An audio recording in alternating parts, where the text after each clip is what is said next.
Welcome to the Golf for Beginners podcast. Today we have a very special guest in the studio. We have Richard Lancaster, one of my very good colleagues from Danish Golf Academy, and he's gonna help us figure out the best way for new people to get started with golf. Welcome to the Golf for Beginners podcast, your essential guide to mastering golf fundamentals. Whether you're a beginner golfer or a seasoned player looking to refine the basics, join us as we teach you everything about the fundamentals of swing technique, course management, equipment, rules, and how to practice. Today's host is none other than the award-winning PGA golf instructor Nikolaj Setti Engström, CEO of the biggest golf teaching business in Denmark and founder of Golf for Beginners Academy. So Richard, why don't you explain a little bit about, or tell us about who you are and where you come from and what's your path into golf? But Nikolaj, thank you for welcoming me in. My name is Richard Lancaster, as Nikolaj mentioned. Born and raised in Czech Republic, even though the name doesn't really sound like it. Really? I have some British heritage in my lineup. The reason I got to golf or got to teaching golf is that my whole life I wanted to be a teacher or coach of something, because I just like to delve deep and I like to transfer the knowledge to other people. I find the enjoyment in that. And then the question my whole life was about what kind of a basically topic or what kind of a genre I should pick to teach. I tried many stuff, many things, and I settled in golf. Just mostly because you never stop learning, honestly. It's just a rabbit hole of information. No one ever figured out a golf swing. Let me tell you that. If someone tells you they know how to swing, that means 1 week from now they will not be able to hit the ball. There are also different ways to swing, different models and different ways. So it's a rabbit hole of information, and you never stop learning. And there's always better, right? That's one of the mottos of DGJ. Is it DGJ? Yeah. There's always better. Yeah. And I just I really got the resonating with that, right? I would say, it's definitely my dream job, and I take a personal pleasure from improving people. I just feel like it's one of the great life things for me if I can actually make people better over the long run, and they actually come to me after some time and be like, now I played a round, I have 40 points, stable forward, whatever, best that I ever did, and I just did this thing we did last time, worked on. It was hard at first, but I got there. Now it's working perfect, and I feel like that's better than anything in my life, right? That's a little secret to let on. When someone texts me this, they did a best round or something like that. They text me that. I'm saving all of those texts. Like I have a special folder for these, like a personal little achievement texts when people just get it and they're like, there it is, there, and it was worth it. So that's why I'm here. That's the whole reason behind it. Nice. That's super nice, Richard. Super nice to hear. So where are you based, teaching-wise? Yes, so it's 2 locations at here at Danish Golf Academy. One of them is on Royal Golf, which is the golf course on in Copenhagen or south in Copenhagen next to Bella Center. And then the other location is in Charlottenlund. It's called, and excuse my pronunciation, Golf in Lunden. Lunden, yeah, that's pretty good. That. Golf in Lunden. Yeah. And of course over the winter also partially in the Cockadale Center that we have there. So pinpointing between those 2 locations. And calendar is open from 9 to 9 every day because just wanna make place for everyone. So at any kind of a level, be beginner, advanced golfer, with any kind of a ambition in your golf. I'm open to everyone and welcoming everyone. So feel free to visit me. Nice, Richard. Thank you so much. Then we know a little bit more about you. And I think it's time for us to jump into the conversation of this podcast. All right, thank you so much for that introduction, Richard. Let's jump to the topic of the day.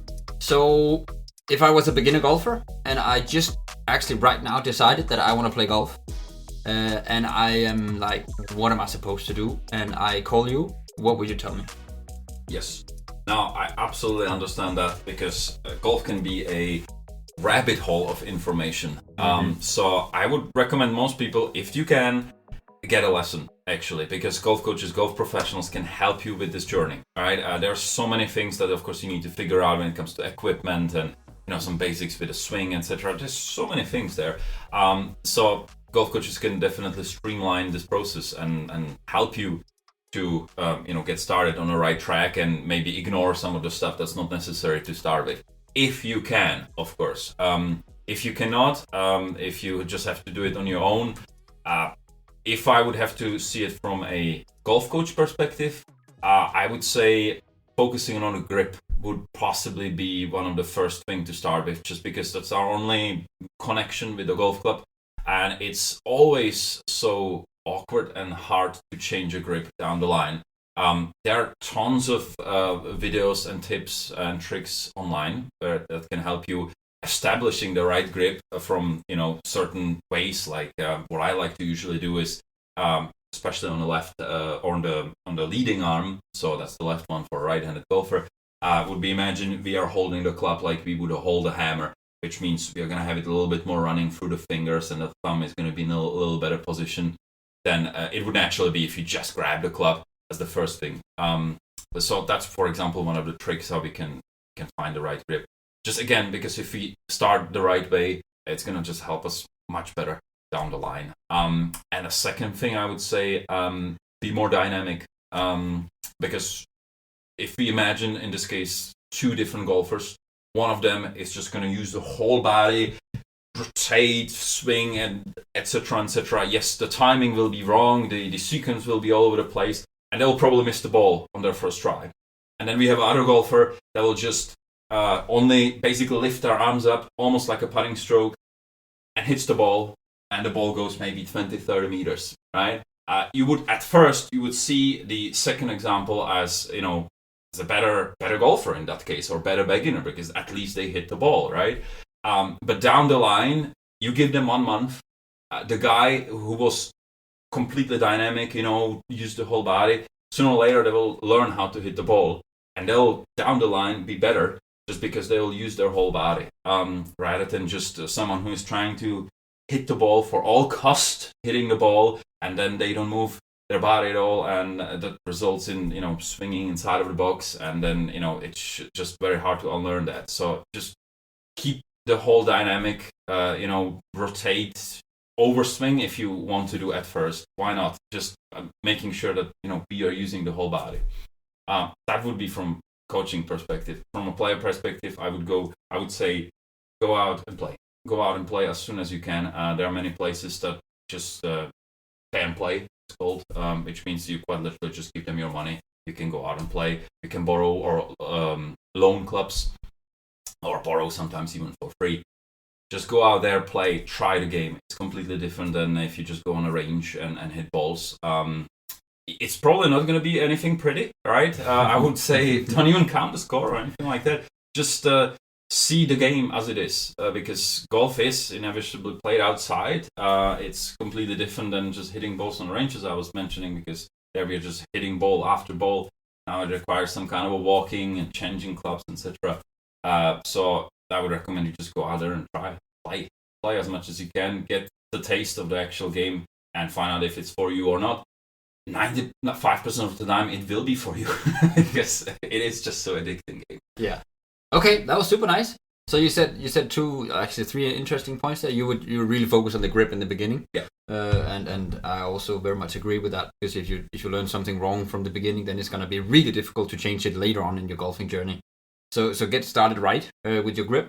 And then I like your point with being dynamic and not being afraid of actually putting some speed into the club. That's, I guess, what we were referring to, because speed is very valuable in the game of golf. Like, more speed equals more distance on your golf shots, and distance in golf is very important, actually. So I really like that, and then we can always try and control it a little bit later, and you will figure out to hit the ball. So that's a really nice one.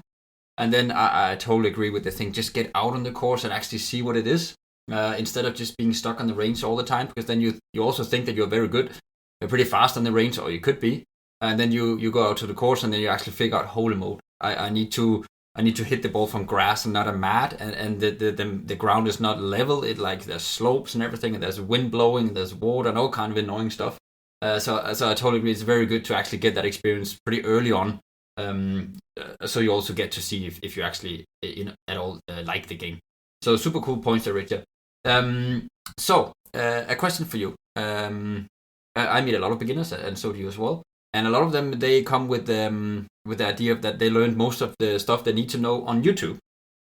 So they've seen a bunch of YouTube videos, and they have like 10 swing thoughts, and then they go out and practice. What do you think about the idea of getting inspiration or actually trying to do stuff from YouTube videos? That's a very nice point, a very good point that you're raising up in here, because what I would like to say is that those videos, everything they say in the videos is of course right. Just remember, I've done a lot of the videos. Yeah, exactly. So don't. That's what I'm taking. No.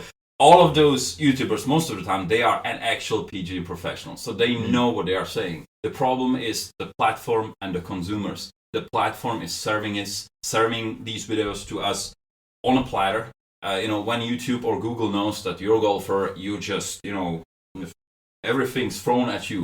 New golf clubs, all sorts of commercials, and these videos, YouTube shorts, Instagram, TikTok nowadays also. There's just so much of this, and then as also problem on the consumer side, people consume it way too much, right?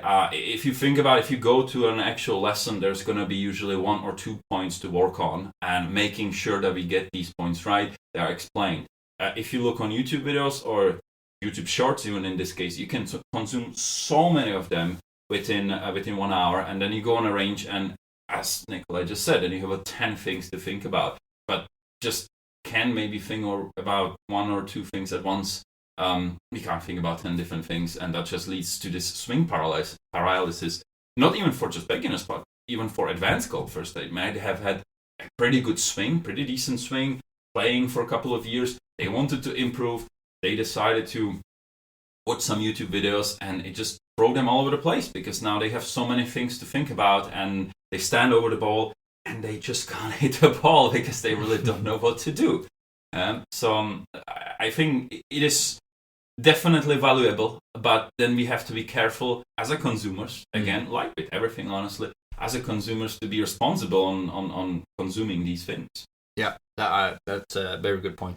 Of course, as I said, I also made a lot of the YouTube videos, and also what I say in one video might make sense, very well for one guy, but might or maybe the other guy, the other girl, she would need to do the complete opposite because she has a different pattern.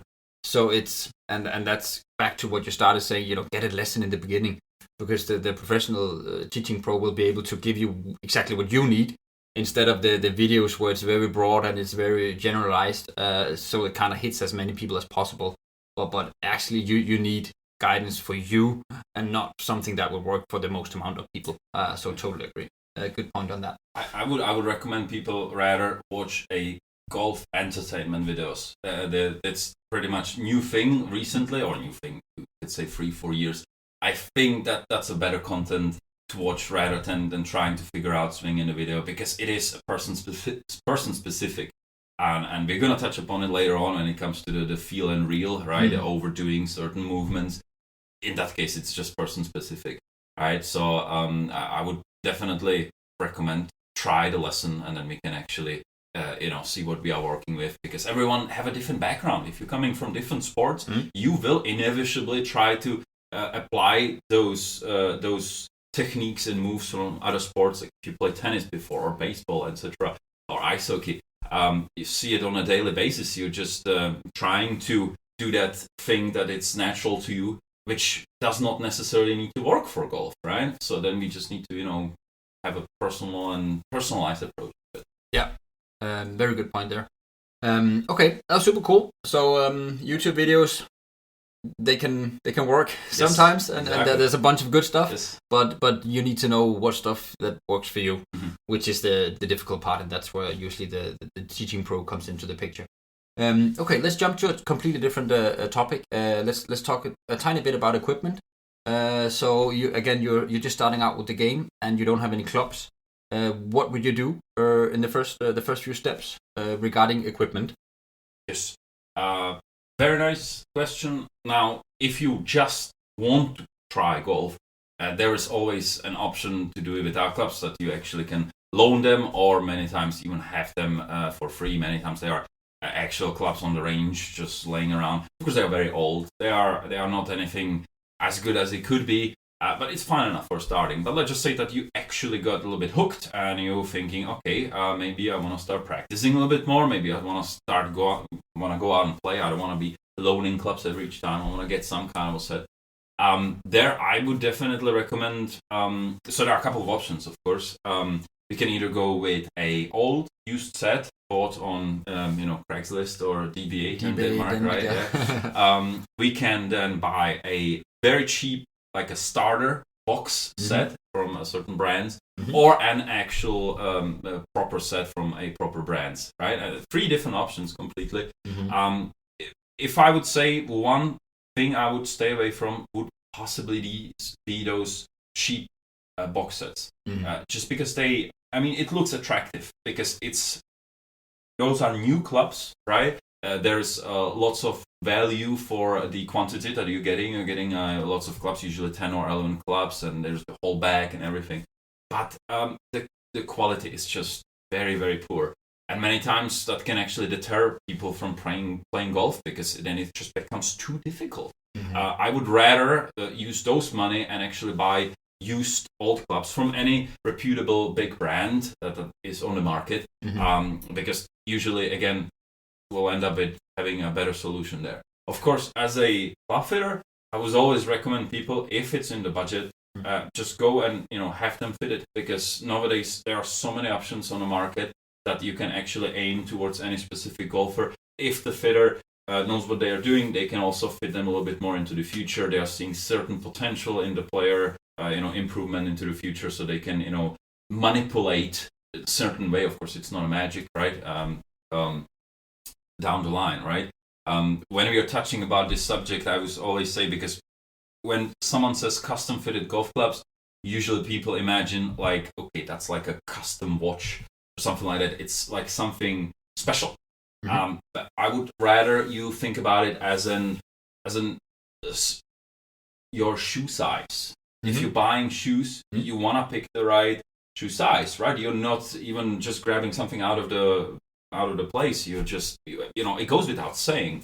This is the same thing, right? Custom fitted golf clubs. And actually, again, most custom fitted golf clubs are not going to be high price. They are going to be at the normal price as if they are in the stock, but they're going to be made for you. And if you just look on people around, you'll see there are different genders, different heights, different strength, different ages. All of these things matter for that. So I think that it should be a standard in the industry, that people should think about it as if you're getting clubs, they should be somewhat fitted for you. And of course, the fitting level is always different. It's different for a beginner, different to advanced player, different to professional.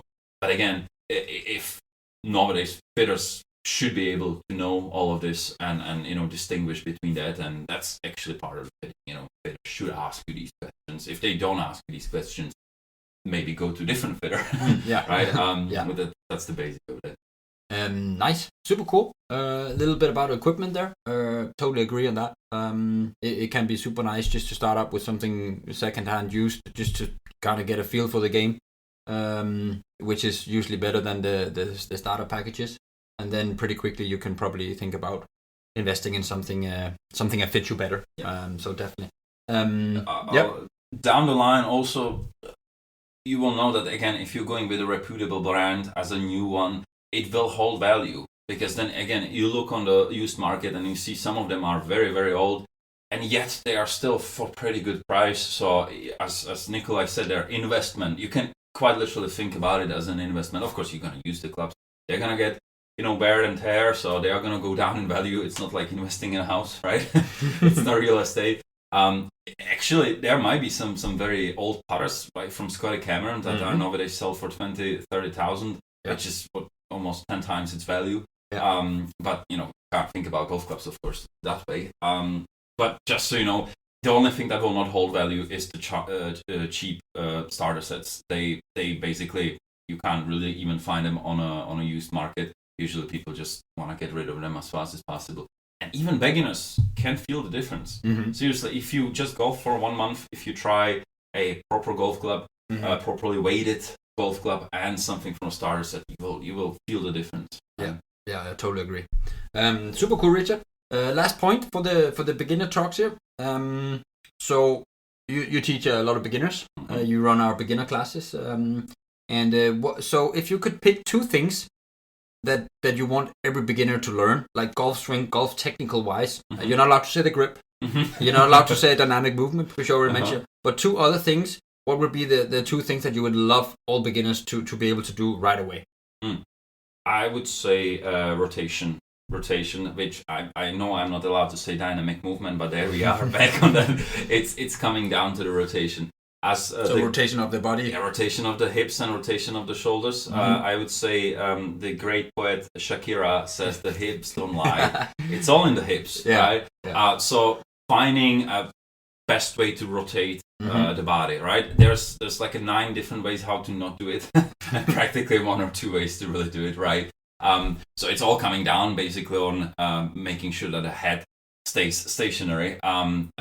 It's the best way to actually diagnose something, because the head down the line is the center of the whole geometry. Of course, the head movement itself is not really doing anything. It's just a symptom of something else moving somewhere else that we are doing wrong, right? That would be one thing. Then, as always, keep the leading arm or left arm right? Because again, that's if the head is the center of the geometry, then the left arm is the radius from the center to the ball. If that stays straight throughout 90% of your swing, we have no problem. Right? The arm will eventually bend in the follow through. If you don't want to break your arm, you probably need to bend it later on. But throughout your whole backswing and impact and first part of the follow through, it just keeps being straight. And you can even get away with being straight throughout the whole swing. Look at Tommy Fleet. Yeah. He made it work. He's doing pretty good at that. Yeah. All right. So if you can rotate around a stable axis, so keeping your head still but rotating around your head basically, that's a good point. And then if you can keep your lead arm, so that would be the left arm for right-handed play, if you keep that straight almost through the whole swing, then you're doing pretty good. I very much agree. That would be wonderful if all beginners could do that straight away. Yeah. But then we would be out of a job, so maybe not. But it would definitely help them. Yes. Yeah. And it will feel strange. It's natural. If it's new movement, if you rotate your body like that you never did before, you're in completely different balance point. And one of the jobs that your brain does for 16 hours a day to make sure you don't fall on your face.